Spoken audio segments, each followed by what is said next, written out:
Hi అండి, అందరికీ నమస్కారం. Welcome to hello Andhra YouTube channel. Telugu Desam party స్థాపించినప్పటి నుంచి ఇప్పటి వరకు అనేక ఇబ్బందులు ఎదుర్కొన్నప్పటికి కూడా అనేక మంది ముఖ్యమంత్రులు కూడా మారుతూ వచ్చారు. అయితే 2004, 2009 మధ్యకాలంలో రాజశేఖర్ రెడ్డి రాయలసీమ ప్రాంతంలో అనేక మంది కార్యకర్తల్ని అడ్డు తొలగించుకున్నారు. ఎందుకంటే పరిటాల రవీంద్రని అడ్డు తొలగించే కార్యక్రమంలో. అయితే మిగతా చోట్ల ఎక్కడా కూడా తెలుగుదేశం పార్టీ సామాన్య కార్యకర్తల్ని ఇబ్బంది పెట్టిన దాఖలాలు అనేవి లేవు. తర్వాత 2009 నుంచి 2014 వరకు కూడా తెలంగాణ ఉద్యమం అనేది చాలా తీవ్రంగా జరిగిన సమయంలో కూడా తెలంగాణలో టీడీపీ నాయకుల మీద ఒత్తిడి పెరిగింది, కానీ కార్యకర్తల జోలికి ఎవరూ రాలేదు.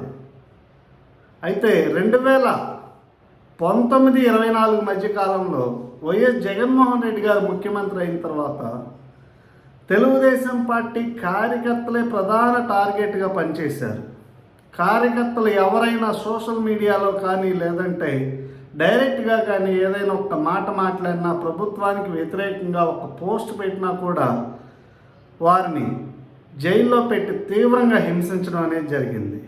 అది ఎందుకంటే తెలుగుదేశం పార్టీ ఉనికి అనేది ఉండకూడదు, మళ్ళీ జగన్మోహన్ రెడ్డి గారే 20 సంవత్సరాల పాటు ముఖ్యమంత్రిగా కొనసాగాలి అనేది అందులో ప్రధాన ఎజెండా. అయితే దీనికి ఏం చేయాలి?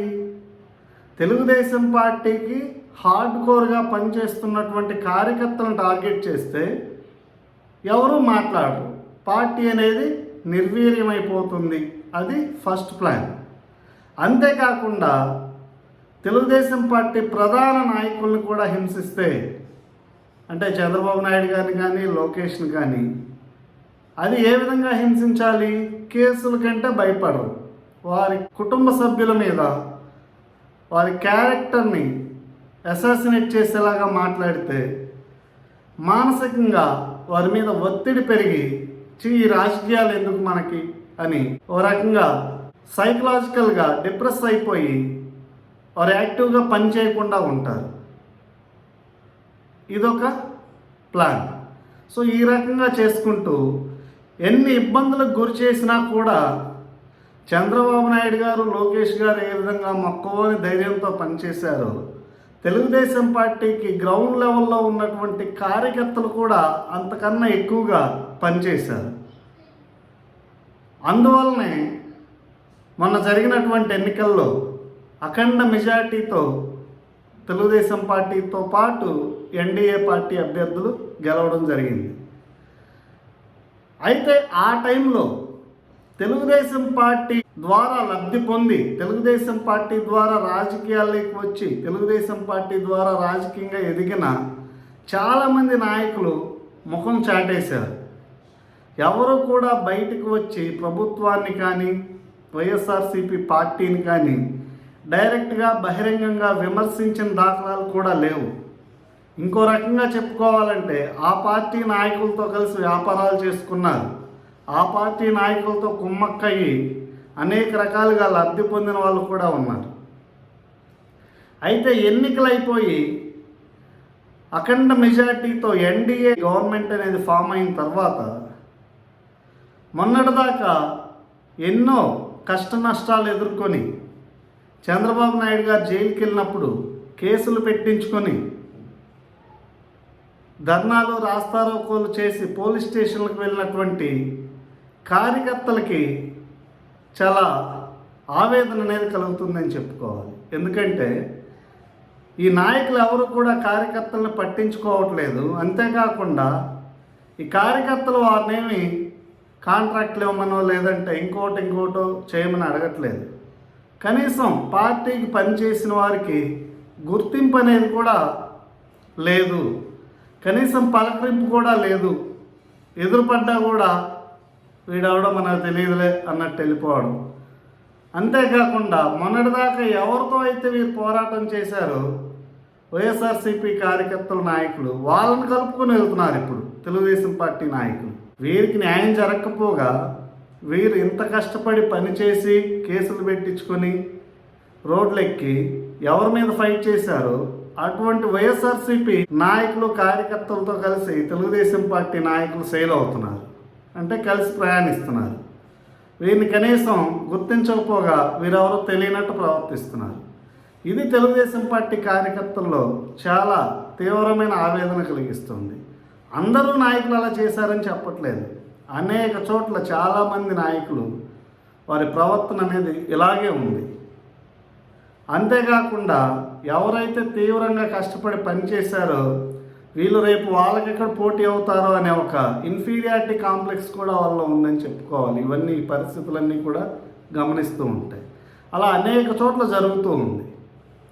అయితే వీటన్నింటికి ఎలా చెక్ పెట్టాలి, అసలు తెలుగుదేశం పార్టీలో మొన్న 5 సంవత్సరాలు క్రియాశీలంగా పనిచేసింది ఎవరు, పని చేయింది ఎవరు, వీరందరిని ఎలా గుర్తించాలి, దీనికి ఏదైనా ఒక ప్రాతిపదిక ఉందా అనే విషయానికి వస్తే ఖచ్చితంగా ఉంది.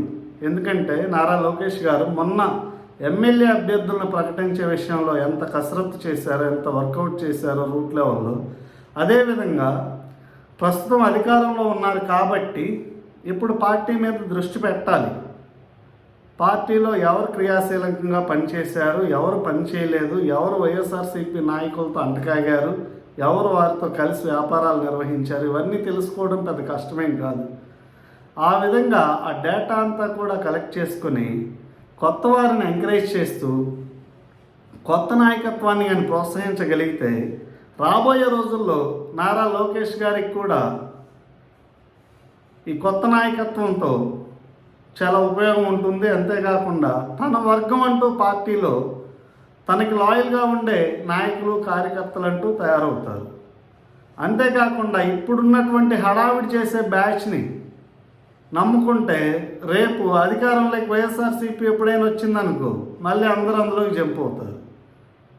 కాబట్టి తెలుగుదేశం పార్టీ ఒక మెకానిజంతో గతంలో చేయలేనటువంటి పనులు, అంటే ప్రతిపక్షంలో ఉన్నప్పుడు కొందరిని పక్కన పెట్టలేదు. ఎందుకంటే అధికారంలోకి రావాలంటే అందరినీ కలుపుకుపోవాలి. కానీ అధికారంలోకి వచ్చిన తర్వాత మాత్రం ఎవరు మన కార్యకర్తలు, ఎవరు బయట వాళ్ళు, ఎవరికి మనం మేలు చేయాలి, అంటే ప్రజలందరికీ అన్యాయం చేయమని కాదు, ముందు పార్టీకి పనిచేసిన వాళ్ళని, పార్టీ కార్యకర్తల్ని కాపాడుకుని తర్వాత సామాన్య ప్రజలందరికీ కూడా ప్రభుత్వ పథకాల ద్వారా లబ్ధి కల్పిస్తూ ప్రయారిటీ అనేది టీడీపీ వాళ్ళకి ఇవ్వాలి.